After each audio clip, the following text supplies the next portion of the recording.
ಹರಿ ಓಂ ನಮಸ್ಕಾರ ಸ್ನೇಹಿತರೆ. ನಾನು ಡಾಕ್ಟರ್ ಚಿಕ್ಕಣ್ಣ ಗುರುಜಿ.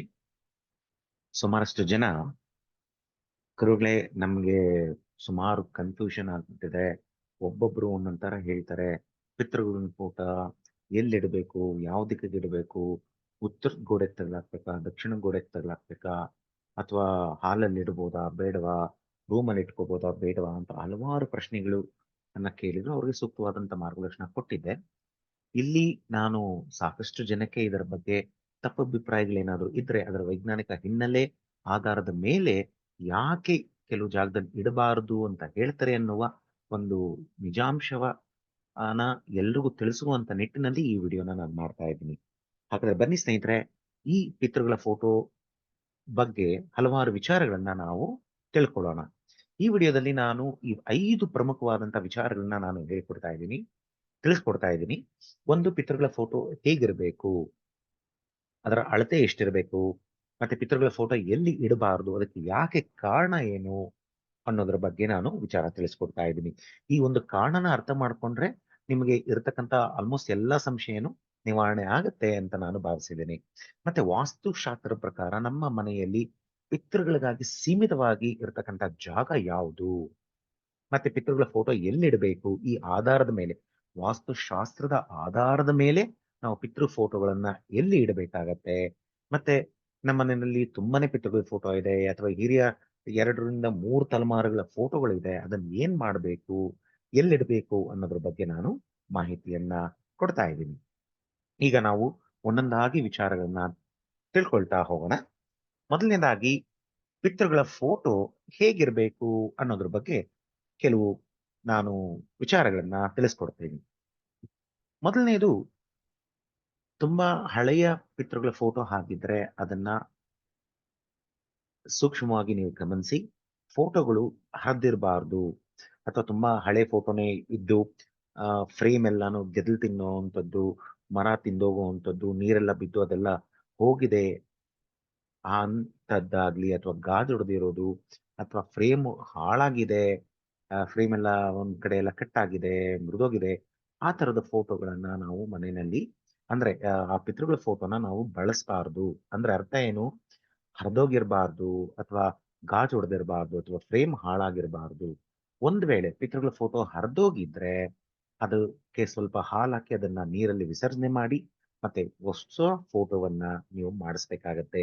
ಒಂದ್ ವೇಳೆ ಆ ಕಾಪಿ ನಿಮ್ಮ ಹತ್ರ ಇಲ್ಲ ಅಂತಂದ್ರೆ ಫೋಟೋಗ್ರಾಫರ್ ಹತ್ರ ತಗೊಂಡು ಹೋದ್ರೆ ಅದನ್ನ ಸ್ಕ್ಯಾನ್ ಮಾಡಿ, ಅಥವಾ ಅದನ್ನೇ ಇನ್ನೊಂದು ಮೊಬೈಲ್ ಅಲ್ಲಿ ಹೈ ರೆಸಲ್ಯೂಷನ್ ಮೊಬೈಲ್ ಅಲ್ಲಿ ಅದನ್ನ ಫೋಟೋ ಹಿಡಿದು ಅದನ್ನ ನಿಮಗೆ ಪ್ರಿಂಟ್ ಹಾಕಿ ಕೊಡ್ಲಾಗತ್ತೆ. ಅದನ್ನ ಸ್ವಲ್ಪ ಎಡಿಟ್ ಎಲ್ಲ ಮಾಡಿ, ಇನ್ ಕೇಸ್ ಏನಾದ್ರು ಸ್ವಲ್ಪ ಬಣ್ಣ ಬಂದಿದ್ರೆ ಅದನ್ನೆಲ್ಲ ರೀಕಲರಿಂಗ್ ಎಲ್ಲ ಮಾಡಿ ನಿಮಗೆ ಹೊಸ ಫೋಟೋನ ಮಾಡಿಕೊಡ್ತಾರೆ. ಇನ್ನು ಗಾಜು ಅಥವಾ ಫ್ರೇಮ್ ಏನನ್ನ ಹಾಳಾಗಿದ್ರೆ ಫೋಟೋ ಫ್ರೇಮ್ ಹಾಕಿಸ್ತಕ್ಕಂಥ ವ್ಯಕ್ತಿಗಳ ಹತ್ರ ತಗೊಂಡೋಗಿ ಅದನ್ನ ಗಾಜು ಮತ್ತೆ ಫ್ರೇಮ್ಗಳನ್ನ ಚೇಂಜ್ ಮಾಡಿಸ್ಕೊಂಡು ನೀವು ಬರಬೇಕಾಗತ್ತೆ. ಫೋಟೋ ಸ್ಥಿತಿ ತುಂಬಾ ಚೆನ್ನಾಗಿರ್ಬೇಕು ಪಿತೃಗಳ ಫೋಟೋ. ಇನ್ನು ಫೋಟೋ ಇಡುವಾಗ ಪಾಲಿಸ್ಬೇಕಾದಂತ ಒಂದು ನಿಯಮ ಏನಪ್ಪಾ ಅಂತಂದ್ರೆ, ಕೆಲವರು ಮನೆಗಳಲ್ಲಿ ಅದನ್ನ ತುಂಬಾ ಕೆಳಗಡೆ ಇಟ್ಟಿರ್ತಾರೆ, ಅದು ತಪ್ಪು. ಇದು ಒಂದು ನಿಯಮ ಏನಪ್ಪಾ ಅಂದ್ರೆ, ನಾವು ಓಡಾಡ್ಬೇಕಾದ್ರೆ ನಮ್ಮ ಕಣ್ಣೋಟ, ನಾವು ಎಷ್ಟು ಹೈಟ್ ಇದೀವಿ, ನಮ್ಮ ಕಣ್ಣಿನ ಅಳತೆ, ಆ ಎಷ್ಟು ಆ ಭೂಮಿಯಿಂದ ಎಷ್ಟು ಮೇಲಕ್ಕೆ ನಮ್ಮ ಕಣ್ಣಿನ ನೋಟ ಇರತ್ತೆ, ಆ ಕಣ್ಣಿನ ನೇರಕ್ಕೆ ನಾವು ಕನಿಷ್ಠ ಅಷ್ಟು ಎತ್ತರಕ್ಕಾದ್ರೂ ನಾವು ಫೋಟೋನ ಇಡಬೇಕು. ಒಂದು ನಿಯಮ ಏನ್ ಹೇಳತ್ತೆ ಅಂತಂದ್ರೆ, ನೆಲದಿಂದ 5 ರಿಂದ 6 ಅಡಿಗಳ ಮೇಲೆ ನಾವು ಪಿತೃಗಳನ್ನ ಫೋಟೋ ಇಡಬೇಕು, ಪಿತೃಗಳ ಫೋಟೋನ ಇಡಬೇಕಾಗತ್ತೆ. ಇನ್ನ ಪಿತೃಗಳ ಫೋಟೋಗೆ ಗೋಲ್ಡ್ ಕಲರ್ ಫ್ರೇಮ್ ಹಾಕ್ಸಿದ್ರೆ ತುಂಬಾ ಒಳಿತು. ಯಾಕೆಂದ್ರೆ ಅವ್ರಿಗೆ ನಾವು ಒಂದು ಗೌರವವನ್ನ ಸಮರ್ಪಣೆ ಮಾಡ್ದಂಗೆ ಅದು ಲೆಕ್ಕ ಬರತ್ತೆ. ಇನ್ನು ಈ ಫೋಟೋ ಫ್ರೇಮ್ಗಳ ಹೊರ ಅಳತೆ ಎಷ್ಟಿರ್ಬೇಕು ಅಂದ್ರೆ, ಈಗ ಟೋಟಲ್ ನ ಫ್ರೇಮ್ ಎಲ್ಲ ಹಾಕ್ಸಿದ್ಮೇಲೆ ಔಟರ್ ಅಳತೆ ಎಷ್ಟಿರ್ಬೇಕು, ಮೀಡಿಯಂ ಸೈಜ್ ಇದ್ರೆ ಅದು ತುಂಬಾನೇ ಒಳ್ಳೇದು. ತುಂಬಾ ಚಿಕ್ಕದು ಇರಬಾರ್ದು. ಅಂದ್ರೆ ಈಗ 4x6 ಇಂಚಸ್ ಇರತಕ್ಕಂಥದ್ದು ಅದು ತುಂಬಾನೇ ಚಿಕ್ಕದಾಗ್ಬಿಡತ್ತೆ, ಅಥವಾ ತುಂಬಾ ದೊಡ್ಡದು ಅಂದ್ರೆ ಒಂದು 30 ಇಂಚು ಬೈ 40 ಇಂಚು ಅಷ್ಟು ತುಂಬಾನೇ ದೊಡ್ಡದು ಫೋಟೋಗಳು ಮಾಡ್ತಿರ್ತಾರೆ, ಅದು ಬೇಡ. ಅಂದ್ರೆ ಅವರವರ ಒಂದು ಪ್ರೀತಿ, ಪಿತೃಗಳ ಮೇಲೆ ಇರತಕ್ಕಂತ ಪ್ರೀತಿ ಅನುಸಾರ ಫೋಟೋಗಳು ಮಾಡಿಸ್ಕೊಳ್ತಾರೆ. ಆದ್ರೆ ಯಾವುದು ಒಳಿತು ಅನ್ನೋದ್ರ ಬಗ್ಗೆ ನಾನು ಮಾತಾಡ್ತಾ ಇದ್ದೀನಿ. ಇನ್ನ ಅವರವರ ಪ್ರೀತಿ ಒಂದು ವ್ಯಕ್ತಪಡಿಸೋದಕ್ಕೆ ಅವರು ದೊಡ್ಡ ಫೋಟೋಗಳು ಕೆಲವ್ರ ಮನೆಗಳಲ್ಲಿ ತುಂಬಾನೇ ದೊಡ್ಡ ಫೋಟೋಗಳು ಮಾಡಿಸಿ ಹಾಕಿರ್ತಾರೆ. ತಪ್ಪಂತ ಅಲ್ಲ. ಆದ್ರೆ ಅದಕ್ಕೆ ಆದಂತ ಒಂದು ಜಾಗವನ್ನ ನೀವು ನಿಗದಿ ಮಾಡಿ ಆ ಜಾಗದಲ್ಲಿ ಅದನ್ನ ಇಟ್ಕೋಬೇಕಾಗತ್ತೆ. ಇನ್ನ ಮೀಡಿಯಂ ಸೈಜ್ ನಾವು ಅಂತ ಹೇಳಿದಾಗ ಇದರಲ್ಲಿ ಬರ್ತಕ್ಕಂತ ಅಳತೆಗಳು ಈ ಫೋಟೋಗಳಲ್ಲಿ ಫ್ರೇಮ್ 12 ಇಂಚ್ ಬೈ 19.42 ಇಂಚ್ ಅಂತ ನಾನು ಹೇಳ್ತೀನಿ ಇಲ್ಲಿ. ಅಥವಾ ಒಂದು 15 ಇಂಚು ಅಗಲ ಮತ್ತೆ 24 ಇಂಚು ಹೈಟ್ ಇರ್ತಕ್ಕಂಥದ್ದು. ಇದನ್ನ ನಾವು ಮೀಡಿಯಂ ಸೈಜ್, ಇದು ಜಸ್ಟ್ ಉದಾಹರಣೆಗಷ್ಟೇ. ನೀವು ಇದಕ್ಕೆ ಸರಿಸಮಾನವಾಗಿ ನೀವು ಎಷ್ಟು ಅಳತೆ ಬೇಕಾದ್ರೂ ನೀವು ಮಾಡಿಸ್ಕೋಬಹುದು. ಅಂದ್ರೆ ತುಂಬಾ ದೊಡ್ಡದಾಗಿರಬಾರ್ದು, ಅಥವಾ ಲೈಫ್ ಸೈಜ್ ಫೋಟೋಗಳು ಅಂತ ಕರೀತಾರೆ. ಅದನ್ನ ಮನೆಗಳಲ್ಲಿ ಇಡೋದು ಸೂಕ್ತ ಅಲ್ಲ. ಒಂದ್ ವೇಳೆ ಅವ್ರ ಹೆಸರಿನಲ್ಲಿ ಛತ್ರಗಳೇನಾದ್ರೂ ಕಟ್ಟಿದ್ರೆ, ಅಥವಾ ಅನ್ನದಾನದ ಒಂದು ಛತ್ರ ಆಗ್ಲಿ, ಅಥವಾ ಕಲ್ಯಾಣ ಮಂಟಪಗಳು ಈ ತರದ್ದು ಏನಾದ್ರು ಇದ್ರೆ ಅಲ್ಲಿ ಬೇಕಾದ್ರೆ ಅದನ್ನ ಇಡಬಹುದು. ಅದು ಒಂದು ನಿಯಮವನ್ನ ಅನುಸರಿಸಿ ಮಾತ್ರ. ಗೊತ್ತಾಯ್ತಲ್ಲ ಸ್ನೇಹಿತರೆ, ಈಗ ಪಿತೃಗಳ ಫೋಟೋ ಹೇಗಿರಬೇಕು ಅಂತಕ್ಕಂಥದ್ದು. ಇನ್ನ ಪಿತೃಗಳ ಫೋಟೋ ಎಲ್ಲಿ ಇಡಬಾರದು ಮತ್ತು ಅದಕ್ಕೆ ಸೂಕ್ತವಾದ ಕಾರಣ ಏನು ಅನ್ನೋದ್ರ ಬಗ್ಗೆ ಒಂದೊಂದೇ ನಾನು ವಿಚಾರವನ್ನ ತಿಳಿಸ್ಕೊಡ್ತಾ ಇದ್ದೀನಿ. ಮೊದಲನೇದಾಗಿ, ಪಿತೃಗಳ ಫೋಟೋವನ್ನ ಪೂಜೆಯ ದಿನ ಹೊರತುಪಡಿಸಿ, ಅಂದ್ರೆ ಪೂಜೆ ಅವರ ಪಿತೃಗಳ ನೀವು ಶ್ರದ್ಧಾ ಕಾರ್ಯಕ್ರಮ ಅಥವಾ ಒಂದು ಪಕ್ಷದ ಒಂದು ಪೂಜೆಗಳ ದಿನ ಹೊರತುಪಡಿಸಿ ಇನ್ನು ಉಳಿದ ಸಮಯದಲ್ಲಿ ದೇವರ ಕೋಣೆಯಲ್ಲಿ ಇಡಬಾರದು. ಇನ್ನ ಕೆಲವರು ತುಂಬಾನೇ ಶಾಸ್ತ್ರ ಅನುಸರಿಸತಕ್ಕಂಥವ್ರು ದೇವರ ಮನೆಯಲ್ಲೇ ಸತ್ತೋಗಿರತಕ್ಕಂಥವರ ಪಿತೃಗಳ ಫೋಟೋನೇ ತಗೊಂಡು ಹೋಗೋದಿಲ್ಲ. ಅದನ್ನ ಒಂದು ಹಾಲಲ್ಲಿ ಪೂಜೆಗಳ ಮಾಡ್ತಾರೆ. ಇನ್ ಕೆಲವರು ಅವ್ರಿಗೆ ಒಂದು ದೈವದ ಒಂದು ಭಾವನೆ ಕೊಡ್ತಕ್ಕಂಥವ್ರು ದೇವರ ಮನೆಯಲ್ಲೇ ಅದನ್ನ ಇಟ್ಟು ಪೂಜೆ ಮಾಡ್ತಾರೆ. ತಪ್ಪೇನಿಲ್ಲ, ಅದು ಅವರವರ ಒಂದು ಭಾವಕ್ಕೆ ಬಿಟ್ಟಿದ್ದು. ಇಲ್ಲಿ ನಾನು ಏನಪ್ಪ ಹೇಳ್ತಿದ್ದೀನಿ ಅಂತಂದ್ರೆ, ಅದನ್ನ ಶಾಶ್ವತವಾಗಿ ನೀವು ದೇವರ ಮನೆಯಲ್ಲಿ ಇಡಬಾರದು. ಏಕೆ ಅಂತಂದ್ರೆ ಪಿತೃಗಳಿಗೆ ಅಂತ ಸೀಮಿತವಾದಂತಹ 2 ಸಮಯ ಇದೆ. ಒಂದು ಅವರು ಹೋದಂತಹ ಆ ತಿಥಿ, ಆ ಮಾಸ, ಆ ತಿಥಿಯ ದಿನ, ಅಥವಾ ಪಿತೃಪಕ್ಷದಲ್ಲಿ ಯಾವ್ದಾದ್ರು ಒಂದು ತಿಥಿ ದಿನ ಅಥವಾ ಅಮಾವಾಸ್ಯ ದಿನ ಆ ಫೋಟೋವನ್ನ ತೆಗೆದು ನೀವು ಪೂಜೆ ಮಾಡ್ತಕ್ಕಂಥದ್ದು. ಆ ಸಮಯದಲ್ಲಿ ಒಂದು ವೇಳೆ ದೇವರ ಮನೆಯಲ್ಲಿ ಪೂಜೆ ಮಾಡುವಂತಹ ಅಭ್ಯಾಸ ಇರತಕ್ಕಂತಹವರು ಧಾರಾಳವಾಗಿ ಮಾಡಬಹುದು. ಆ ದಿನ ಮಾತ್ರ ದೇವರ ಕೋಣೆಯಲ್ಲಿ ನೀವು ಪಿತೃಗಳ ಫೋಟೋನ ಇಟ್ಟು ಪೂಜೆ ಮಾಡಿ. ಯಾಕೆ ಅದನ್ನ ಮಾಡಬಾರದು ಅನ್ನೋ ಕಾರಣ ಏನಪ್ಪಾ, ಅಲ್ಲಿ ಇಡಬಾರ್ದು ಅನ್ನೋದು ಕಾರಣ ಏನು ಅಂತಂದ್ರೆ, ಈಗ ದೇವರಿಗೆ ಪೂಜೆ ಮಾಡಬೇಕಾದಾಗ ದೇವರು ಅಂತಕ್ಕಂಥದ್ದು ಅದು ತುಂಬಾನೇ ಉನ್ನತವಾದಂತಹ ಒಂದು ಶಕ್ತಿ. ಈಗ ಹೋದವರು ಅಂತಂದ್ರೆ ಅವರು ಮಾನವರು. ನಾವು ಮಾನವರನ್ನ ದೇವರಿಗೆ ನಾವು ಸರಿಸಮಾನವಾಗಿ ಪೂಜಿಸಬಾರದು ಅನ್ನೋದು ನಿಯಮ ಶಾಸ್ತ್ರಗಳಲ್ಲಿ ಹೇಳಿರ್ತಕ್ಕಂಥದ್ದು. ಇದು ಮೂಲ ಕಾರಣ. ಆದ್ದರಿಂದ ಈಗ ನಾವು ದೇವ್ರ ಮನೆಯಲ್ಲೇ ಇಟ್ರೆ ಏನಾಗುತ್ತೆ ಅಂದ್ರೆ, ದೇವ್ರ ಪೂಜೆ ಮಾಡುವಾಗ ನಾವು ಪಿತೃಗಳಿಗೂ ಪೂಜೆ ಮಾಡ್ದಂಗೆ ಆಗತ್ತೆ. ಅಂದ್ರೆ ಸರಿಸಮಾನವಾಗಿ ನಾವು, ಅಂದ್ರೆ ಆ ವ್ಯಕ್ತಿ ಏನಾದ್ರೂ ಒಂದು ಸಾಧನೆಯ ಮಟ್ಟದಲ್ಲಿ ಉನ್ನತವಾಗಿದ್ದು, ಅಥವಾ ಅವರು ಸನ್ಯಾಸಿ ದೀಕ್ಷೆ ತಗೊಂಡು ಅವರು ಉನ್ನತವಾದ ಒಂದು ಋಷಿ ಮಟ್ಟದ ಸಾಧನೆಗಳನ್ನ ಮಾಡಿದ್ರೆ ಆದ್ರೂ ಸಹ ದೇವರಿಗೆ ಸರಿಸಮಾನವಾಗಿ ಪೂಜೆ ಮಾಡಬಾರದು ಅಂತ ಹೇಳುತ್ತೆ. ಬಟ್ ಆದ್ರೆ ಇದನ್ನ ಆದಷ್ಟು ಆ ಒಂದು ಆ ಶ್ರಾದ್ದ ದಿನ ಬಿಟ್ಟು ಉಳಿದ ದಿನಗಳಲ್ಲಿ ದೇವರ ಮನೆಗಳಲ್ಲಿ ಇಡಬಾರದು. ಕಾರಣ ಏನು ಅಂದ್ರೆ, ಸರಿ ಸಮಾನವಾದ ಪೂಜೆ ಒಂದೇ ಸಮ ನಾವು ಮಾಡುವ ಹಾಗಿಲ್ಲ.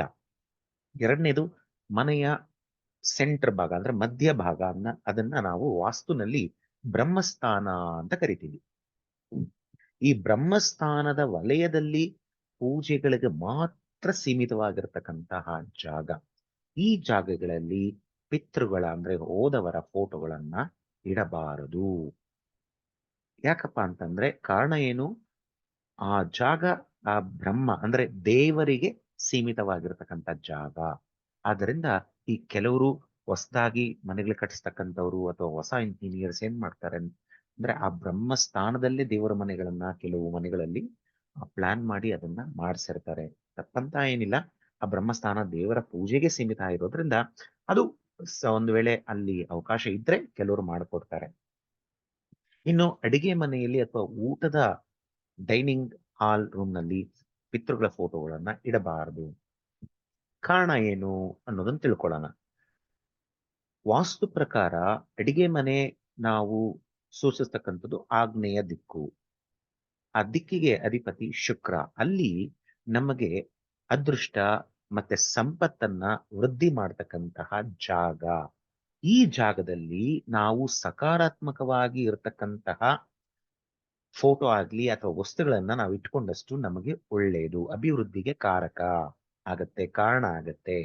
ಈ ಜಾಗದಲ್ಲಿ ಅಂದ್ರೆ ನಿಮ್ಮ ಮನೆಯಲ್ಲಿ ಅಡುಗೆ ಮನೆಯಲ್ಲಿ ಏನಾದ್ರೂ ಅಂದ್ರೆ ಆಗ್ನೇಯ ದಿಕ್ಕಿನಲ್ಲಿ ಅಂದ್ರೆ ಸೌತ್ ಈಸ್ಟ್ ಕಾರ್ನರ್ ಅಲ್ಲಿ ಅಡುಗೆ ಮನೆ ಇದ್ರೆ ಮತ್ತೆ ಅದರಲ್ಲೇ ಆಸ್ಪಾಸಲ್ಲಿ ಊಟದ ಡೈನಿಂಗ್ ರೂಮ್ ಸಹ ಇದ್ರೆ ಈ ಎರಡು ಜಾಗಗಳಲ್ಲಿ ಇಡಬಾರದು. ಕಾರಣ ಏನಪ್ಪಾ ಅಂದ್ರೆ ಅದು ಮನೆಯ ಸಂಪತ್ತು ವೃದ್ಧಿ ಮಾಡ್ತಕ್ಕಂಥ ಜಾಗ. ಆ ಜಾಗದಲ್ಲಿ ಹೋದಂತವರ ಫೋಟೋಗಳನ್ನ ಇಡುವುದು ನಿಷಿದ್ಧ. ಇದು ಮೂಲ ಕಾರಣ.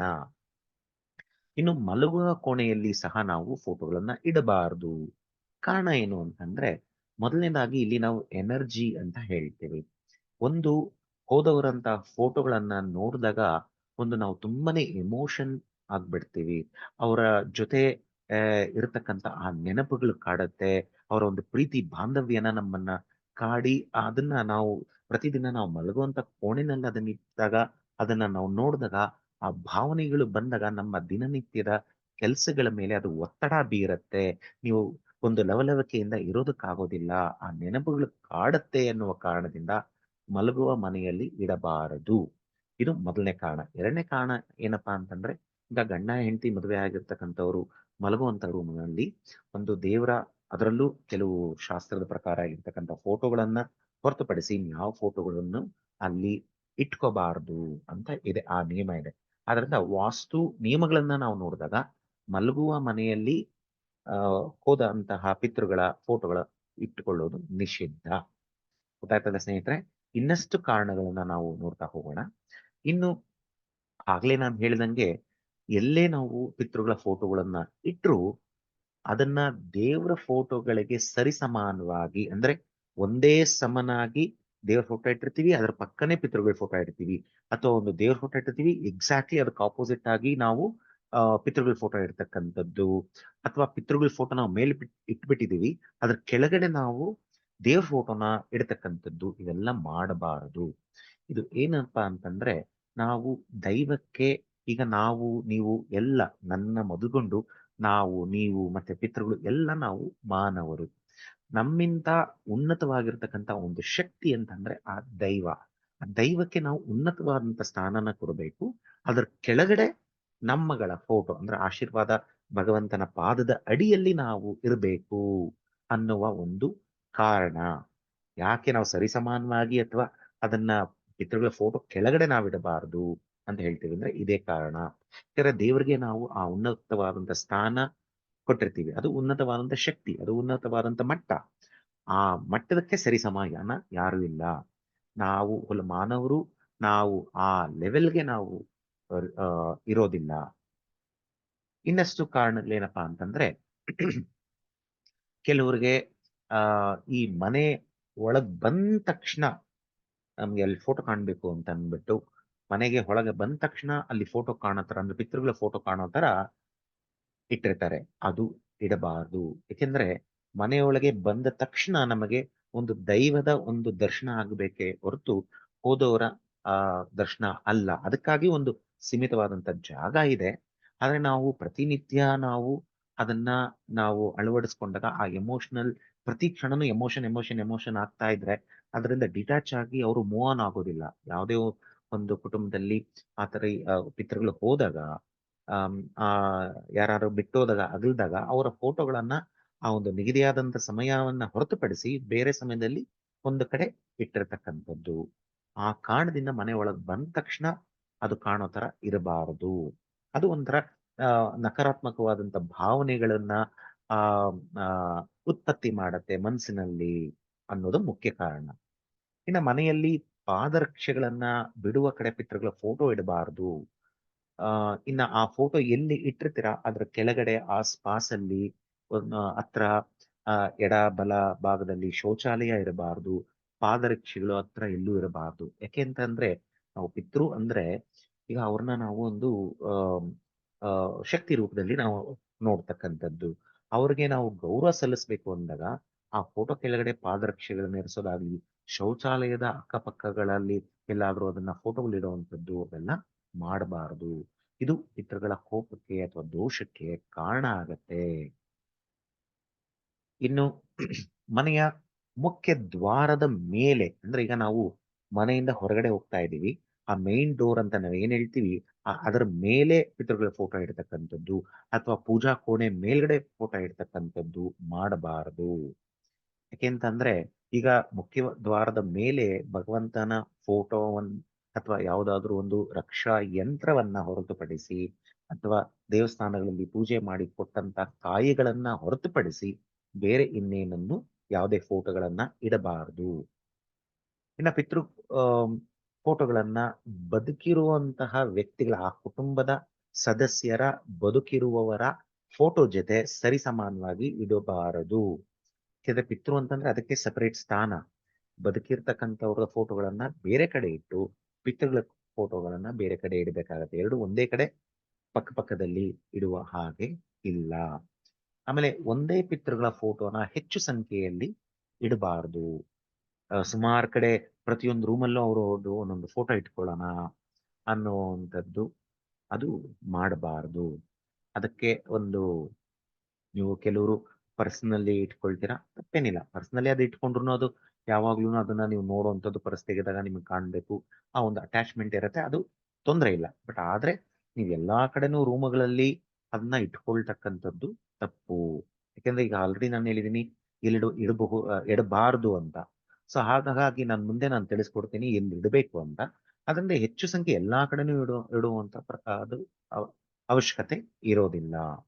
ಯಾಕೆ ಅಂತಂದ್ರೆ ಕೆಲವು ಸರಿ ಆ ಫೋಟೋಗಳಿಂದ ಒಂದ್ ವೇಳೆ ಏನಾದ್ರೂ ಅವರಿಂದ ಒಂದು ಒಳ್ಳೆ ಒಂದು ಆಶೀರ್ವಾದ ಕುಟುಂಬ ಸಿಗ್ತಾ ಇದೆ ಅಂತಂದ್ರೆ ಅದು ಪಾಸಿಟಿವ್ ಆಗ್ಬಿಡತ್ತೆ. ಅಕಸ್ಮಾತ್ ಅವ್ರ ಏನಾದ್ರು ಕೋಪ ಆಯ್ತು, ಮನೆ ಮಂದಿ ಮೇಲೆ ಯಾರ ಮೇಲಾದ್ರೂ ಕೋಪ ಮಾಡ್ಕೊಂಡಿದ್ರು, ಆ ಕೋಪ ಮಾಡ್ಕೊಂಡಿರುವಂತ ಸ್ಥಿತಿನಲ್ಲಿ ಅವ್ರು ಹೋಗಿದ್ರೆ ಆ ವ್ಯಕ್ತಿಗಳು ಆ ಮನೆಯಲ್ಲಿ ಓಡಾಡ್ತಾ ಇರ್ಬೇಕಾದಾಗ ಎಲ್ಲಾ ಕಡೆ ಫೋಟೋ ಇದ್ರೆ ಏನಾಗುತ್ತೆ ಅಂದ್ರೆ ಆ ಒಂದು ನೆಗೆಟಿವ್ ಎನರ್ಜಿ, ಆ ನಕಾರಾತ್ಮಕವಾದಂತಹ ಆ ಒಂದು ಶಕ್ತಿ ವಲಯ ಎಲ್ಲಾ ಕಡೆನೂ ಸ್ಪ್ರೆಡ್ ಆಗ್ತಾ ಇರುತ್ತೆ. ಅದನ್ನ ಅವಾಯ್ಡ್ ಮಾಡ್ಬೇಕು ಅಂತಾನೆ ಎಲ್ಲಂದ್ರಲ್ಲಿ ಆ ಫೋಟೋಗಳನ್ನ ಇಡಬಾರದು ಅಂತ ಹಿರಿಯರು ಮಾಡಿರ್ತಕ್ಕಂತ ಇದು ಒಂದು ನಿಯಮ.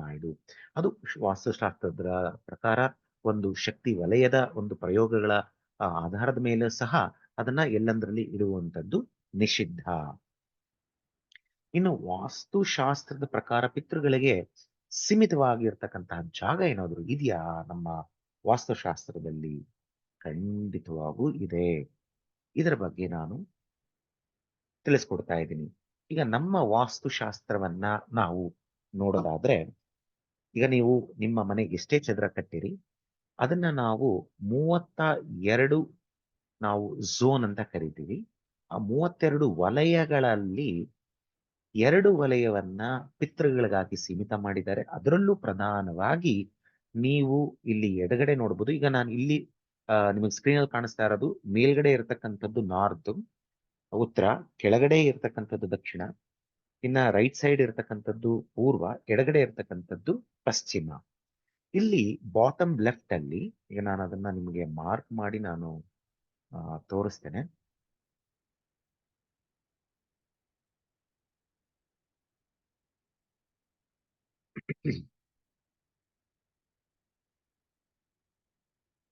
ನೋಡಿ ಸ್ನೇಹಿತರೆ, ಇಲ್ಲಿ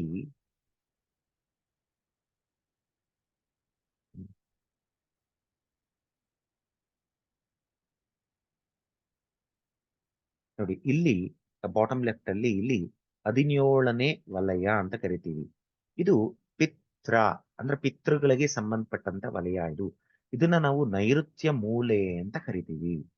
ನಮ್ಮ ಇನ್ನ ಕೆಲವರು ಆಡ್ಭಾಷೆನಲ್ಲಿ ಕುಬೇರ ಮೂಲೆ ಅಂತ ಕರೀತಾರೆ. ಕುಬೇರ ಮೂಲೆ ಅಂತ ಬಂದಾಗ ಅದನ್ನ ನೈಋತ್ಯ ಅಂತಾನೆ ನಾವು ಕನ್ಸಿಡರ್ ಮಾಡ್ತೀವಿ. ಕುಬೇರ ದಿಕ್ಕು ಅಂತ ಬಂದಾಗ ಅದನ್ನ ನಾವು ಉತ್ತರ ದಿಕ್ಕು ಅಂತ ಕರಿತೀವಿ. ಅದು ಕುಬೇರ ಇರತಕ್ಕಂತ ಜಾಗ ನಮ್ಮ ವಾಸ್ತುಶಾಸ್ತ್ರದ ಪ್ರಕಾರ.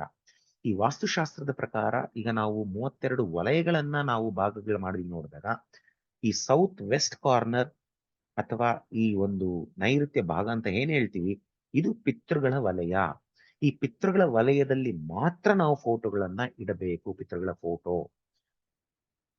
ಏನಪ್ಪಾ ಅಂತಂದ್ರೆ, ಈಗ ನೋಡಿ, ಇಲ್ಲಿ ಈ ಜಾಗದಲ್ಲಿ ನಾವು ಪಿತೃಗಳ ಫೋಟೋ ಇಡಬೇಕೇ ಹೊರತು ಇನ್ನ ಮನೆಯಲ್ಲಿ ಯಾವ ಜಾಗದಲ್ಲೂ ಇಡಬಾರದು. ಇದರಲ್ಲಿ ಒಂದು 4 ಕಂಡೀಷನ್ಸ್ ಇದೆ. ಆ 3 ಜಾಗಗಳಿದೆ. 3 ಜಾಗವನ್ನ ಹೊರತುಪಡಿಸಿ ಬೇರೆ ಕಡೆ ಎಲ್ಲೂ ಇಡಬಾರ್ದು. ಅದನ್ನ ನಾನು ಮುಂದೆ ತಿಳಿಸ್ಕೊಡ್ತಾ ಇದ್ದೀನಿ.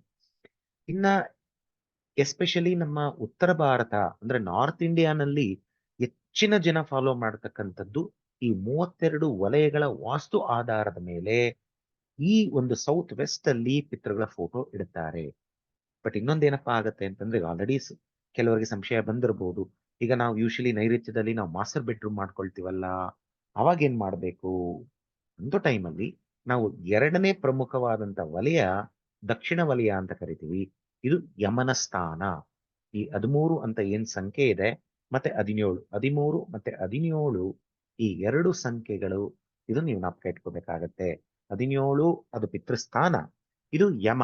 ಯಾಕೆಂತಂದ್ರೆ ಈಗ ಸತ್ತವರು ಅವರ ಒಂದು ಆತ್ಮ ಅದು ಯಮಧರ್ಮದ ರಾಜನ ಕರ್ತವ್ಯ. ಆ ಆತ್ಮವನ್ನ ಕರ್ಕೊಂಡೋಗಿ ಅದಕ್ಕೆ ಆ ಒಂದು ಕರ್ಮಗಳ ಆಧಾರದ ಮೇಲೆ ಅವರಿಗೆ ಅದು ವಿವಿಧವಾದಂತಹ ಒಂದು ಮಾರ್ಗಗಳಲ್ಲಿ ಅವರು ಆ ಒಂದು ಲೋಕಕ್ಕೆ ಪಿತೃಲೋಕಕ್ಕೆ ಅವರು ಹೋಗ್ಬೇಕಾಗತ್ತೆ. ಅವರು ಮಾಡಿರ್ತಕ್ಕಂತಹ ಪುಣ್ಯ ಕೆಲಸಗಳು ಅಥವಾ ಒಂದು ಕರ್ಮದ ಆಧಾರಿತ ಕೆಲಸಗಳ ಬಗ್ಗೆ ಅವ್ರಿಗೆ ಒಂದು ಪುರಸ್ಕಾರ ಆಗ್ಲಿ ಒಂದು ಶಿಕ್ಷೆ ಆಗ್ಲಿ ಅದು ವಿಧಿ ಇರುತ್ತೆ. ಆದ್ರಿಂದ ಇಲ್ಲಿ ಯಮನ ದಿಕ್ಕನ್ನ ನಾವು ಪಿತೃಗಳ ದಿಕ್ಕಿಗೆ ಸೀಮಿತ ಅಂತ ನಾವು ಗೊಳಿಸ್ತೀವಿ. ಕೆಲವರು ಏನ್ ಹೇಳ್ತಾರೆ ಅಂತಂದ್ರೆ ಉತ್ತರ ದಿಕ್ಕಿನಲ್ಲಿ ಇಟ್ಬಿಡಿ. ಉತ್ತರ ಅನ್ನೋದು ಅಭಿವೃದ್ಧಿ ಸಂಕೇತ. ಯಾಕೆಂದ್ರೆ ಅಲ್ಲಿ ಬುಧ ಅಧಿಪತಿ ಆಗ್ತಾನೆ, ಕುಬೇರ ಇರತಕ್ಕಂತ ದಿಕ್ಕು. ಆ ಕುಬೇರ ಇರತಕ್ಕಂತ ದಿಕ್ಕಲ್ಲಿ ತಗೊಂಡೋಗಿ ಪಿತೃಗಳ ಫೋಟೋ ಇಟ್ರೆ ಅದು ಅಭಿವೃದ್ಧಿ ಆಗೋದಿಲ್ಲ. ಯಾಕೆಂತಂದ್ರೆ ಅಲ್ಲಿ ದೈವದ ಒಂದು ಅನುಗ್ರಹ ಬರಬೇಕಾಗಿರ್ತಕ್ಕಂಥ ಜಾಗ. ಇನ್ನ ಈ ಯಮನ ದಿಕ್ಕು ಅಂತ ಬಂದಾಗ ಇಲ್ಲಿ ಈ ಯಮನ ದಿಕ್ಕಲ್ಲಿ ದೇವರ ಫೋಟೋಗಳನ್ನ ಸಾಮಾನ್ಯವಾಗಿ ಯಾರು ಇಡೋದಿಲ್ಲ. ಇದನ್ನ ಪಿತೃಗಳಿಗಾಗಿ ಸೀಮಿತ ಮಾಡಿದ್ದಾರೆ. ಈ ನಮ್ಮ ದಕ್ಷಿಣ ಭಾರತದಲ್ಲಿ ಹೆಚ್ಚಿನ ಜನ ಫಾಲೋ ಮಾಡ್ತಕ್ಕಂಥದ್ದು ಈ ನಿಯಮವನ್ನ. ಈ ಎರಡೇ ನಿಯಮ ಇರೋದು ಸ್ನೇಹಿತರೆ. ನಮ್ ಎಂಟೈರ್ ಇಂಡಿಯಾ ನಾವು ತಗೊಂಡ್ರೆ ಈ ವಾಸ್ತುಶಾಸ್ತ್ರ ಆಧಾರ ಫಾಲೋ ಮಾಡುವಂಥದ್ದು ಯಾವುದೇ ಒಂದು ಕಂಟ್ರಿ, ಎಸ್ಪೆಷಲಿ ನಮ್ಮ ಭಾರತದಲ್ಲಿ ಉತ್ತರ ಭಾರತದ ಉತ್ತರ ಆಗಿರ್ಬೋದು, ಒಂದು ಪಶ್ಚಿಮ ಭಾರತ ಆಗಿರ್ಬೋದು, ಒಂದು ಪೂರ್ವದ ಕೆಲವು ಪ್ರಾಂತ್ಯಗಳಾಗಿರ್ಬೋದು, ಹೆಚ್ಚಿಗೆ ಅವ್ರು ಫಾಲೋ ಮಾಡ್ತಕ್ಕಂಥದ್ದು 17ನೇ ಸಂಖ್ಯೆಯ ವಲಯ. ಅಂದ್ರೆ ಸೌತ್ ವೆಸ್ಟ್ ಅಲ್ಲಿ ಒಂದ್ ವೇಳೆ ಅಲ್ಲಿ ಮಾಸ್ಟರ್ ಬೆಡ್ರೂಮ್ ಇತ್ತು ಅಂದ್ರೆ ಆಗ 13ನೇ ಝೋನ್ಗೆ ಬರ್ತಾರೆ. 13ನೇ ವಲಯ ಯಮನ ದಿಕ್ಕು ಅಂತ. ಯಾಕಂದ್ರೆ ಯಮನ ದಿಕ್ಕು ಅದು ಪಿತೃಗಳ ದಿಕ್ಕು. ಆ ದಿಕ್ಕಲ್ಲಿ ಆ ಪಿತೃಗಳು ಹೋಗಿರ್ತೋ ಅಂತಕ್ಕಂಥವ್ರ ಫೋಟೋ ಇಟ್ರೆ ಅವ್ರಿಗೆ ಅವರ ಒಂದು ಅನುಗ್ರಹ ಸಿಗಲಿ, ಮತ್ತೆ ಆ ಪಿತೃ ಸ್ಥಾನದಲ್ಲಿ ಅವರ ಪಿತೃಗಳ ಫೋಟೋನಿಟ್ಟು ನಾವು ಪ್ರಾರ್ಥನೆ ಮಾಡಬೇಕಾಗತ್ತೆ ಅನ್ನುವ ಒಂದು ಆಧಾರ.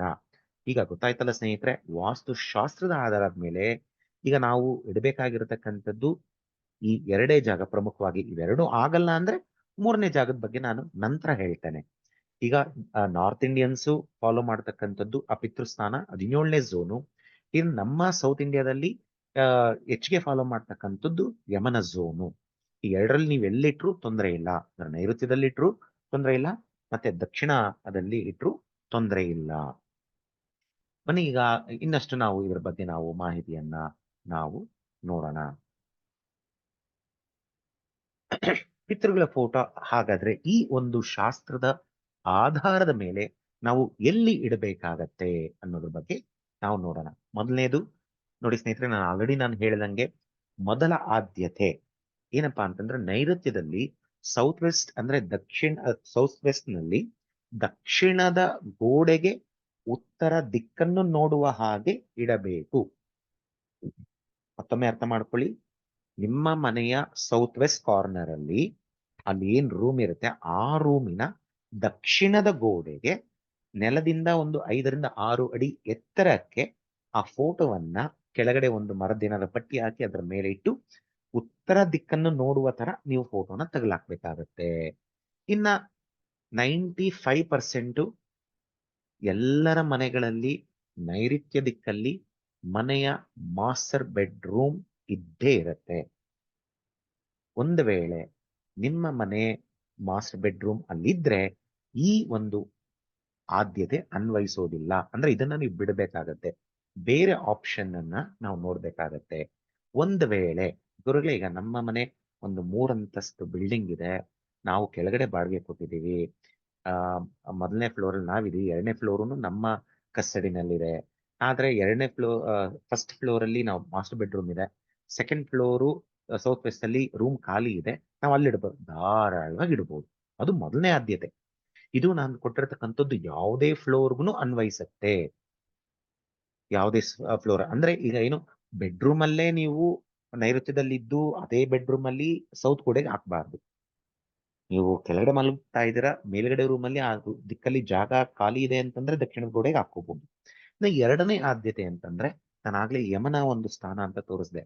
ಇಡೀ ಮನೆಯ ದಕ್ಷಿಣ ದಿಕ್ಕಿನಲ್ಲಿ, ನಿಮ್ಮ ಏನ್ ಮನೆ ಇದೆ ಆ ಇಡೀ ಮನೆಗೆ ದಕ್ಷಿಣ ದಿಕ್ಕಿನಲ್ಲಿ ದಕ್ಷಿಣದ ಗೋಡೆಗೆ ಉತ್ತರ ದಿಕ್ಕನ್ನು ನೋಡುವ ಹಾಗೆ ಫೋಟೋವನ್ನ ಹಾಕಬೇಕು. ನೆಲದಿಂದ 5ರಿಂದ 6 ಅಡಿ ಎತ್ತರಕ್ಕೆ ದಕ್ಷಿಣ ಗೋಡೆಗೆ ಅದು ತಗಲಾಕ್ಬೇಕು, ಉತ್ತರ ದಿಕ್ಕು ನೋಡುವ ತರ. ಒಂದು ವೇಳೆ ಕೆಲವ್ರದ್ದು ಸೌತ್ ಫೇಸಿಂಗ್ ಮನೆ ಅಂತ ಇರುತ್ತೆ, ಆ ಸೌತ್ ಫೇಸಿಂಗ್ ಮನೆಗೆ ಆ ದಕ್ಷಿಣ ದಿಕ್ಕಿಗೆ ಮುಖ್ಯ ದ್ವಾರ ಇರುತ್ತೆ. ಇಲ್ಲಿ ಒಂದು ವೇಳೆ ಆ ಮುಖ್ಯ ದ್ವಾರ ಏನಾದ್ರೂ ಇದ್ರೆ ಈ ಆದ್ಯತೆಯು ಸಹ ನಿಮಗೆ ಅನ್ವಯಿಸೋದಿಲ್ಲ. ಯಾಕೆಂದ್ರೆ ಆಲ್ರೆಡಿ ನಾನೊಂದು ನಿಯಮ ಕೊಟ್ಟಿದ್ದೀನಿ, ಮುಖ್ಯ ದ್ವಾರಗಳ ಮೇಲೆ ಇದನ್ನ ಫೋಟೋಗಳನ್ನ ಹಾಕಬಾರದು ಅಂತ. ಹಾಗಾದ್ರೆ ಏನಪ್ಪಾ ಮಾಡೋದು? ಬನ್ನಿ, ಇನ್ನೊಂದು ಆಪ್ಷನ್ ಇದೆ, ನೋಡೋಣ.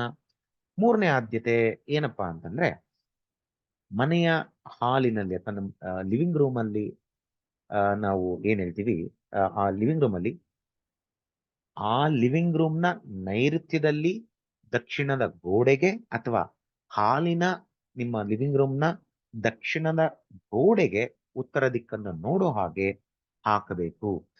ಮೊದಲನೇ ಆದ್ಯತೆಯದು ನೈಋತ್ಯದ ಫೇಲ್ ಆದ್ರೆ ಎರಡನೇ ಟ್ರೈ ಮಾಡಿ, ಎರಡನೇದು ಫೇಲ್ ಆಯ್ತು ಅಂದ್ರೆ ಮೂರನೇದಂತೂ ಖಂಡಿತವಾಗೂ ಹಾಗೆ ಆಗತ್ತೆ. ಆದ್ರೆ ಗುರುಗಳೇ, ಈಗ ಈ ಕೊಟ್ಟಿರ್ತಕ್ಕಂಥ 3 ಆಪ್ಷನ್ನು ನಮ್ ಕೈಲಿ ಮಾಡಕ್ಕಾಗಲ್ಲ. ಅಲ್ಲಿ ಆಪ್ಷನ್ಸೇ ಇಲ್ಲ ಗುರುಗಳೇ. ಎಲ್ಲಾ ಕಡೆ ನಾವು ರೂಮ್ಗಳು ಇಟ್ಕೊಂಡಿದೀವಿ, ನಮ್ಮ ಹಾಲು ಅಷ್ಟು ದೊಡ್ಡದಲ್ಲ. ಹಾಲ್ನಲ್ಲಿ ನಾವು ದೇವ್ರ ಫೋಟೋಗಳೆಲ್ಲ ಇಟ್ಬಿಟ್ಟಿದೀವಿ, ಅದ್ರ ಸರಿ ಸಾಮಾನ್ಯವಾಗಿ ನೀವು ಇಡಬಾರ್ದು ಅಂತ ಬೇರೆ ನಿಯಮ ಕೊಟ್ಟಿದ್ದೀರಾ. ನಮಗ್ ಗೊಂದಲ ಆಗ್ತಾ ಇದೆ. ಏನು ಚಿಂತೆ ಬೇಡ, ನೀವು ಮನಸ್ಸು ತುಂಬಾ ಭಾವುಕರು ಆಗಿಲ್ಲ ಅಂದ ಪಕ್ಷದಲ್ಲಿ ನೋಡಿ, ಕೊನೆಯ ಆಪ್ಷನ್ ಅನ್ನು ಕೊಡ್ತಾ ಇದ್ದೀನಿ. ಆ ಪಿತೃಗಳ ಫೋಟೋಗಳನ್ನ ಎಲ್ಲೂ ತಗಲಾಕೋ ಅವಶ್ಯಕತೆ ಇಲ್ಲ. ಅದಕ್ಕೆ ಆದಂತ ನಿಮ್ಮ ಗೌರವ ನಿಮ್ಮ ಮನಸ್ಸಿನಲ್ಲಿದೆ. ಒಂದ್ ವೇಳೆ ಒಂದಕ್ಕಿನ್ನ ಹೆಚ್ಚಿನ ಫೋಟೋಗಳಿದ್ರೆ ಅಥವಾ ಈ ಪಿತೃಗಳ ಫೋಟೋವನ್ನ ನೀವು ಎಲ್ಲಿ ಬಿಡಕ್ಕಾಗ್ತಾ ಇಲ್ಲ ಅಂತ ಅಂದಾಗ ಅದನ್ನ ಒಂದು ಕೆಂಪು ಬಣ್ಣದ ರೇಷ್ಮೆ ವಸ್ತ್ರವನ್ನ ತಗೊಳ್ಳಿ, ಪ್ಯೂರ್ ಸಿಲ್ಕ್ ರೇಷ್ಮೆ ಕೆಂಪು ಬಣ್ಣದ್ದು ಕ್ಲಾತ್ ತಗೊಳ್ಳಿ, ಪ್ಯೂರ್ ಸಿಲ್ಕ್ ಅಥವಾ ಹತ್ತಿಯ ಕೆಂಪು ಬಣ್ಣದ ವಸ್ತ್ರವನ್ನ ತಗೊಂಡು ಆ ಇಡೀ ಫೋಟೋವನ್ನ ಕೆಂಪು ಬಟ್ಟೆಯಲ್ಲಿ ಸುತ್ತಿ ಅದಕ್ಕೆ ಒಂದು ದಾರವನ್ನ ಕಟ್ಟಿ ನಿಮ್ಮ ಬೀರು ಅಥವಾ ವಾರ್ಡ್ರೋಬ್ ನಲ್ಲಿ ಇಡಿ. ಈಗ ಎತ್ತಿಡುವಂತದ್ದಕ್ಕೆ ನೀವು ಯಾವುದೇ ದಿಕ್ಕು ನೋಡುವ ಅವಶ್ಯಕತೆ ಇಲ್ಲ. ಏನ್ ಗುರುಗಳೇ, ನಾವು ಎಲ್ಲಿಡಬೇಕು ಅಂತ ನಾವು ಕೇಳಿದ್ರೆ ನೀವು ಎತ್ತಿಡುವಂತದ್ದು ಕೊಡ್ತಾ ಇದ್ದೀರಾ? ಯಾಕೆಂದ್ರೆ ಈಗ ನೋಡಿ, ನಾನು ಹೇಳ್ದಂಗೆ ನಾನು 3 ಜಾಗ ಇಲ್ಲಿ ಆಪ್ಷನ್ ಇರೋದು ನಿಮ್ಗೆ. ಒಂದು ನೈಋತ್ಯದಲ್ಲಿ ಇಡಬೇಕು, ಇಲ್ಲ ದಕ್ಷಿಣ ದಿಕ್ಕಲ್ಲಿ ಇರಬೇಕು, ಇಲ್ಲ ನಿಮ್ಮ ಹಾಲಲ್ಲಿ ದಕ್ಷಿಣದ ಗೋಡೆಗೆ ಅಥವಾ ಹಾಲಲ್ಲಿ ನೈಋತ್ಯದ ದಕ್ಷಿಣದ ಗೋಡೆಗೆ ಹಾಕಬೇಕು. ಇಲ್ಲೆಲ್ಲೂ ಜಾಗ ಸಿಗ್ತಾ ಇಲ್ಲ ಅಂತಂದ್ರೆ ತಲೆನೇ ಕೆಡಿಸ್ಕೋಬೇಡಿ, ಪಿತೃಗಳ ಆಶೀರ್ವಾದ ಖಂಡಿತವಾಗೂ ಇದ್ದೇ ಇರತ್ತೆ. ಅವ್ರೊಂದು ಚಿಕ್ಕ ಫೋಟೋ ಬೇಕಾದ್ರೆ ನಿಮ್ಮ ಪರ್ಸಲ್ಲಿ ನೀವು ಇಟ್ಕೊಂಡಿರ್ತೀರಾ. ಆ ಫೋಟೋನ ಒಂದು ಕೆಂಪು ಬಟ್ಟೆಯಲ್ಲಿ ಸುತ್ತಿ ಅದನ್ನು ನೀವು ಬೀರಲ್ಲಿ ಎತ್ತಿಡಿ. ವರ್ಷಕ್ಕೊಮ್ಮೆ ಅವರು ಶ್ರಾದ್ದ ಅಥವಾ ಪಕ್ಷದಲ್ಲಿ ತೆಗೆದು ಅದಕ್ಕೆ ಪೂಜೆ ಸಲ್ಲಿಸಿ ಅಷ್ಟೇ ಅದಕ್ಕೆ ಗೌರವದಿಂದ ಮತ್ತೆ ಅದನ್ನ ಬಟ್ಟೆ ಸುತ್ತಿ ಅದನ್ನ ಎತ್ತಿಡಬಹುದು. ಇದು ಯಾವುದೇ ದೋಷ ಇಲ್ಲ. ಯಾಕೆಂದ್ರೆ ಈಗ ಮನೆಗಳಲ್ಲಿ ಅದು ತಗಲಾಕುವಂತ ಆಪ್ಷನ್ ಇಲ್ಲ ಅಂದ್ರೆ ಎಲ್ಲಂದ್ರಲ್ಲೇ ತಗಲಾಕೋದ್ರಿಂದ ಅವರು ನಕಾರಾತ್ಮಕವಾದಂತಹ ಒಂದು ಶಕ್ತಿ ಮನೆಗೆ ಸ್ಪ್ರೆಡ್ ಆಗುವಂಥದ್ದು ಅವರಾಗ ಅವರೇ ತಂದಿಟ್ಕೊಳ್ತಾರೆ, ಅಥವಾ ಪಿತೃ ದೋಷಗಳಿಗೆ ಕಾರಣ ಆಗ್ತಕ್ಕಂಥದ್ದು, ಅಥವಾ ಮನೆಗಳಲ್ಲಿ ಕೆಲಸಗಳು ಸರಿಯಾಗಿ ನಡೆಯದೇ ಇರೋದಿಲ್ಲ, ಪಿತೃಗಳ ಒಂದು ಅತೃಪ್ತಿ ಹೊಂದಿ ಈ ರೀತಿಯಾದ ಕಾರಣಗಳಾಗ್ತವೆ. ಅದರದ್ದೆಲ್ಲ ಬದಲು ಒಂದು ಶುಭ್ರವಾದಂತಹ ಒಂದು ಕೆಂಪು ವಸ್ತ್ರದನ್ನ ಸುತ್ತಬಿಟ್ಟು ಎತ್ತಿಡುವುದರ ಮುಂದೆ ಇನ್ನೊಂದಿಲ್ಲ ಸ್ನೇಹಿತರೆ. ತುಂಬಾ ಹಿಂದಿನ ಪಿತೃಗಳ ಫೋಟೋ ನಾವು ಏನ್ ಮಾಡ್ಬೇಕು? ಈಗ ತಂದೆಯವರು ಹೋಗಿದ್ದಾರೆ, ತಂದೆಯವರು ಇದ್ದಂತ ಕಾಲದಲ್ಲಿ ಅಜ್ಜಿ ತಾತನ ಫೋಟೋಗಳಿತ್ತು, ಅದು ಪೂಜೆ ಮಾಡ್ತಿದ್ರು. ಈಗ ನೀವು ಆ ಆ ಮೊಮ್ಮಗ, ಅಜ್ಜಿ ತಾತನಿಗೆ ಮೊಮ್ಮಗ, ಈಗ ನಿಮ್ ತಂದೆ ಹೋಗಿರ್ತಾರೆ ಅಥವಾ ತಾಯಿ ಹೋಗಿರ್ತಾರೆ, ನಿಮ್ಮ ಪಿತೃಗಳು ಇರೋದಿಲ್ಲ. ಅಂತವ್ರ ಫೋಟೋ ಮಾತ್ರ ನೀವು ಪೂಜೆ ಮಾಡೋದಕ್ಕೆ ನೀವು ಅರ್ಹರು. ನಿಮ್ಮ ಆ ತಂದೆ ತಂದೆ ತಾಯಿನ ಹೊರತುಪಡಿಸಿ ಅವ್ರ ತಂದೆ ಅಂದ್ರೆ ನಿಮ್ಮ ಅಜ್ಜಿ ತಾತನ ಫೋಟೋಗಳಿಗೆ ನೀವು ಪಕ್ಷದಲ್ಲಿ ಹೊರತುಪಡಿಸಿ ಇನ್ನು ಉಳಿದಂಗೆ ನೀವು ಪೂಜೆ ಮಾಡೋಂಗಿಲ್ಲ. ಸೊ ಆ ರೀತಿ ನಮ್ಗೆ ಇಂದಿನ ತಲೆಮಾರಿಂದು ಒಂದು 7-8 ತಲೆಮಾರುಗಳ ಫೋಟೋ ಇದೆ, ಅಥವಾ 8-10 ಜನ ಪಿತೃಗಳ ಫೋಟೋ ಇದೆ ಎರಡನೇ ತಲೆಮಾರಿನವ್ರದ್ದು. ಏನ್ ಮಾಡ್ಬೇಕು ಅಂತಂದ್ರೆ ಅದನ್ನ ಎಲ್ಲಾ ಕಡೆನೂ ಹಾಕೋದ್ ಬೇಡ. ಈಗ ತಾನೇ ನಾನು ಹೇಳಿದಂಗೆ ಏನಪ್ಪಾ ಮಾಡ್ಬೇಕು ಅಂತಂದ್ರೆ, ತುಂಬಾ ಹಿಂದಿನ ಪಿತೃ ಫೋಟೋಗಳು ಏನಾದ್ರು ನಿಮ್ಮ ಮನೆಯಲ್ಲಿ ಇದ್ರೆ ಅದನ್ನ ನಿಮ್ಮ ಅಂದ್ರೆ ಈಗ ನಿಮ್ಮ ಪಿತೃಗಳು ಅಂದ್ರೆ ಇಮ್ಮಿಡಿಯೇಟ್ ನಿಮ್ಮ ಜನ್ಮ ಕೊಟ್ಟಂತಹ ಪಿತೃಗಳದ ಫೋಟೋಗಳನ್ನ ಬಿಟ್ಟು ಇನ್ನು ಅಜ್ಜಿ ತಾತನ ಫೋಟೋ ಆಗ್ಲಿ, ಮುತ್ತಜ್ಜಿ ಮುತ್ತಾತನ ಫೋಟೋ ಆಗ್ಲಿ, ದೊಡ್ಡಪ್ಪ ಚಿಕ್ಕಮ್ಮಗಳು ಹೋಗಿದ್ರೆ ಅವ್ರ ಫೋಟೋಗಳಾಗ್ಲಿ, ಇಂಥವ್ರ ಫೋಟೋಗಳನ್ನ ನೀವು ತೆಗೆದು ಅವರ ಪಿತೃಗಳ ಕೆಟಗರಿಗೆ ಬರ್ತಾರೆ. ಅದನ್ನ ಒಂದು ಕೆಂಪು ಬಟ್ಟೆಯಲ್ಲಿ ಅದನ್ನ ಸುತ್ತಿ ನೀವು ಎಲ್ಲಾದ್ರೂ ಬೀರುನಲ್ಲಿ ಎತ್ತಿಟ್ಬಿಡಿ. ಅಥವಾ ಒಂದೇ ಪಿತೃಗಳ ಫೋಟೋ ನಿಮಗೆ ಒಂದಕ್ಕಿಂತ ಹೆಚ್ಚಿದ್ರೂ ಸಹ ಅಷ್ಟು ಫೋಟೋಗಳನ್ನ ದಯವಿಟ್ಟು ಇಡಕ್ ಹೋಗ್ಬೇಡಿ. ದಯವಿಟ್ಟು ಒಂದು ಫೋಟೋ ಮಾತ್ರ ಸೀಮಿತ ಮಾಡ್ಕೊಳ್ಳಿ ಪಿತೃಗಳಿಗೆ. ಯಾವುದೇ ಪಿತೃಗಳಲ್ಲಿ ಒಂದು ಫೋಟೋ ಮಾತ್ರ ಸೀಮಿತ ಇಟ್ಕೊಳ್ಳಿ, ಒಂದಕ್ಕಿಂತ ಹೆಚ್ಚಿಗೆ ಬೇಡ. ಇನ್ನು ಒಂದಕ್ಕಿಂತ ಹೆಚ್ಚಿಗೆ ಇರತಕ್ಕಂಥ ಫೋಟೋಗಳನ್ನ ಒಂದು ಕೆಂಪು ಬಟ್ಟೆಯಲ್ಲಿ ಅದನ್ನ ಸುತ್ತಿ ನೀವು ಬೀರು ಅಥವಾ ವಾರ್ಡ್ರೋಬ್ ನಲ್ಲಿ ಇಟ್ಕೊಳ್ಳಿ. ಇದನ್ನ ನೀವು ದಿಕ್ಕು ನೋಡುವಂತ ಅವಶ್ಯಕತೆ ಇಲ್ಲ. ಗೊತ್ತಾಯ್ತಲ್ಲ ಸ್ನೇಹಿತರೆ? ಸುಮಾರಷ್ಟು ಜನ ಸಾಕಷ್ಟು ಮಾಹಿತಿಗಳು ಸುಮಾರಷ್ಟು ಜನ ಕೊಟ್ಟಿರ್ತಾರೆ. ಆದ್ರೆ ಅದು ಒಂದು ವಾಸ್ತು ಪ್ರಕಾರ ಅರ್ಥ ಮಾಡ್ಕೊಂಡ್ಬಿಟ್ರೆ ನೀವು ಇದನ್ನ ಸರಿಯಾಗಿ ನೀವು ಪಾಲನೆ ಮಾಡಬಹುದು. ನಾನು ಇದರಲ್ಲಿ ವೈಜ್ಞಾನಿಕ ಹಿನ್ನೆಲೆ ಹೇಳಿದ್ದೀನಿ, ಅಂದ್ರೆ ವಾಸ್ತುಶಾಸ್ತ್ರದ ಹಿನ್ನೆಲೆ ಆಧಾರದ ಮೇಲೆ ನಾವು ಎಲ್ಲಿಡಬೇಕು, ಯಾಕೆ ಕಾರಣ ಏನು ಅಂತ. ಇನ್ನೊಂದು, ನಾವು ಫೋಟೋಗಳನ್ನ ನಾವು ಹೇಗೆ ನಾವು ನಮಸ್ಕಾರ ಮಾಡಬೇಕು ಅನ್ನೋದ್ರ ಬಗ್ಗೆ ನಾನೊಂದು ಮಾಹಿತಿ ಕೊಡೋದಕ್ಕೆ ಇಷ್ಟಪಡ್ತೇನೆ.